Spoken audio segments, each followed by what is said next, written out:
आता वसंत मोरे यांनी त्यांच्या पक्षाला रामराम ठोकला आहे, त्याच्यावरती मी काय मत व्यक्त करणार? त्यांनीच मत व्यक्त केलं पाहिजे की त्यांनी रामराम का ठोकला, त्यांचा पुढली दिशा काय आहे, ते लोकसभा लढणार असेल तर कोणाकडून लढणार आहे. फक्त त्यांनी वॉशिंग मशीनच्या दिशेने जाऊ नये, कारण ते स्वच्छ आहेत स्वतःच. त्याच्यामुळे चांगला कार्यकर्ता आहे, मी त्यांना ओळखतो. जसे पुण्यामध्ये रवींद्र धंगेकर आहेत, तसे वसंत मोरे आहेत माझ्या माहितीप्रमाणे. राऊत साहेबांनी मध्यंतरी त्यांनी पवार साहेबांची भेट घेतली होती आणि त्यानंतर चर्चा. पवार साहेबांची भेट घेणं गुन्हा आहे का? महाविकास आघाडी पवार साहेब हे या देशाचे नेते आहेत, मार्गदर्शक आहेत, आणि त्यांना भेटून जर त्यांनी काही मार्गदर्शन घेतलं असेल तर नक्कीच त्यातून काहीतरी चांगलं निष्पन्न होईल. मला त्याच्याविषयी मी काही बोलू शकत नाही. मी त्या तयारीसाठीच आलेलो आहे. चांदोडच्या सभेची तयारी आहे. आज ते नंदुरबारमधून पुढे येतील, नाशिकला पोचतील, पुढे संपूर्ण देशात त्यांनी दौरा केला, आता महाराष्ट्रात येत आहेत. आणि त्यांच्या भारत जोडो न्याय यात्रेचा फायदा नक्कीच महाराष्ट्राला होईल, महाविकास आघाडीला होईल, समाजामध्ये जनतेमध्ये एक जागरूकता निर्माण होईल आणि या राज्यात परिवर्तनाला सुरुवात होईल. प्रकाश आंबेडकर म्हणतात की संजय राऊत एक खोटं बोलतात. संजय राऊत कधीच खोटं बोलत नाहीत. संजय राऊत सत्य बोलतात. मी डॉक्टर आंबेडकरांच्या विचारांना मानणारा एक कार्यकर्ता आहे. जर डॉक्टर आंबेडकर हे सत्याचा मार्ग धरून पुढे जाणारे नेते होते तर मीही त्याच मार्गाने पुढे जाणारा नेता आहे. मी सत्य एवढंच सांगतो की या देशातल्या हुकुमशाहीचा पराभव करण्यासाठी, या देशातल्या संविधानाचं रक्षण करण्यासाठी प्रकाश आंबेडकर महाविकास आघाडीबरोबर हवेत. हे जर मी खोटं बोलत असेल तर मग ते त्याच्यावरती माझ्याकडे उत्तर समझोता वगैरे काही झाले नाही. 10 जागांवरून तिढा काय नाही असं म्हणतात आणि आम्ही महाविकास आघाडीसोबत बोलतोय, संजय राऊतांसोबत नाही असं देखील प्रकाश आंबेडकर. संजय राऊत हे महाविकास आघाडीतल्या कोर कमिटीतले एक सदस्य आहेत.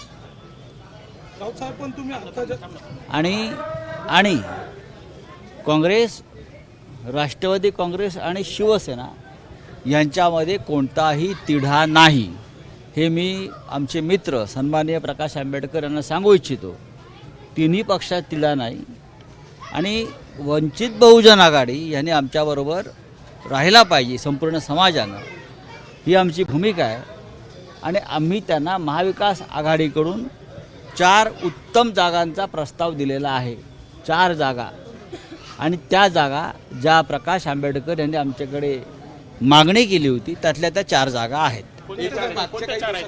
प्रकाश आंबेडकरांचं वक्तव्य बघता ते महाविकास आघाडीसोबत अलायन्स करण्यात आता ती त्यांची भूमिका काय मला माहीत नाही, पण आमची भूमिका अशी आहे की प्रकाश आंबेडकरांनी आमच्याबरोबर राहायला हवं, कारण ही लढाई महाराष्ट्राची आणि देशाची आहे, समाजाची आहे, संविधान रक्षणाची आहे, शेतकरी कष्टकऱ्यांच्या न्याय्य हक्कासाठी आहे आणि हुकुमशाहीचा पराभव करण्यासाठी आहे. आणि त्याच भूमिकेचा गजर करीत प्रकाश आंबेडकर राज्यभरात दौरे करतायत, आम्ही तेच करतोय. आमचे विचार वेगळे नाही आहेत, कोणी खोटं बोलत नाही.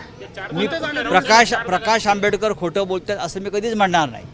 ते त्यांच्या पक्षाची भूमिका मांडतात. कोणत्या जागा देण्यात आलेल्या?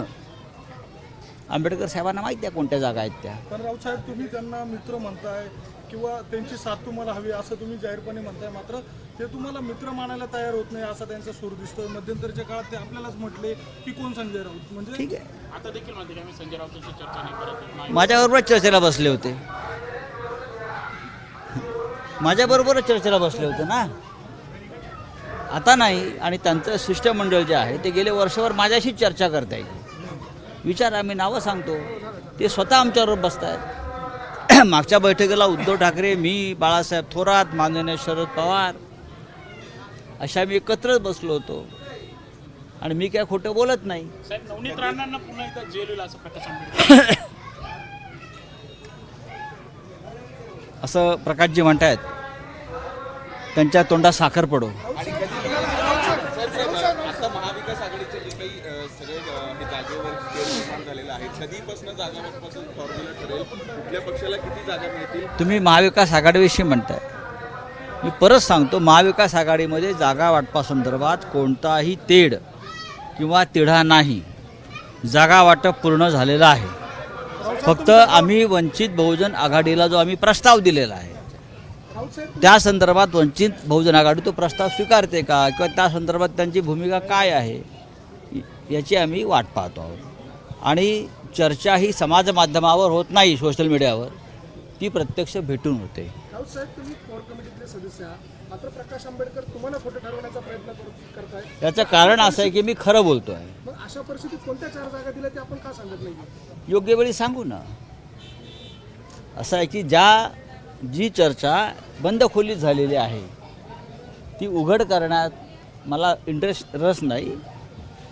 आम्ही अनेक प्रमुख लोक त्याच्यामध्ये होतो. त्यास माननीय शरद पवार साहेब, माननीय उद्धव ठाकरे साहेब, बाळासाहेब थोरात, जयंतराव पाटील असे प्रमुख लोक बसून जो निर्णय आम्ही घेतलेला आहे बंद खोलीमध्ये बैठकीत, तो असा उघड करणं किंवा समाज माध्यमांवर त्याची माहिती देणं हे राजकीय संकेतात बसत नाही. पण रावसाहेब, राजकीय आडाखे बांधत असताना जागेवरती राष्ट्रवादीने पण दावा पुढे? केलेला आहे. आजपासून आपण नाशिकच्या दौऱ्यावरती आहे. इथले स्थानिक जे आहेत राष्ट्रवादीचे नेत्यांनी नाशिकच्या लोकसभा जागेवरती दावा कोणी अजित पवारांच्या गटाला का? केला. शरद पवार नाही, मी फक्त शरद पवारांचाच राष्ट्रवादी मानतो. जशी शिवसेना ही उद्धव ठाकरेंची, तशी राष्ट्रवादी काँग्रेस ही शरद पवारांची. आमच्याकडे असा कोणताही प्रस्ताव त्यांच्याकडून आलेला नाही.